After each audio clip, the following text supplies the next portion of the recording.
السلام علیکم سامعین، 20 ربیع الآخر اور 13 اکتوبر ہے۔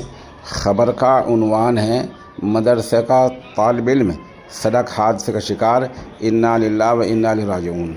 خبر کے لیے وہیں سے جناب حافظ ادریس قریشی ہمارے رابطے میں ہیں۔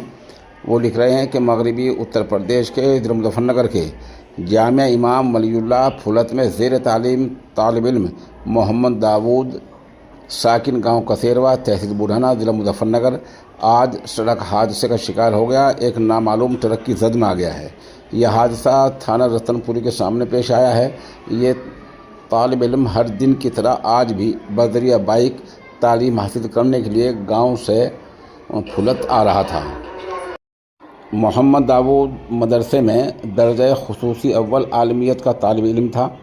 اس حادثے پر مولانا وسیع سلیمان ندوی نے گہرا رنج و غم کا اظہار کیا اور انہوں نے بتایا کہ ادارے کے کئی اساتذہ بھی وہاں جانے کی تیاری کر رہے ہیں۔ سبھی سامعین سے مرحوم کی مغفرت، درجات کی بلندی اور پسماندگان کے لیے صبر جمیل کی دعا کی درخواست کی جاتی ہے۔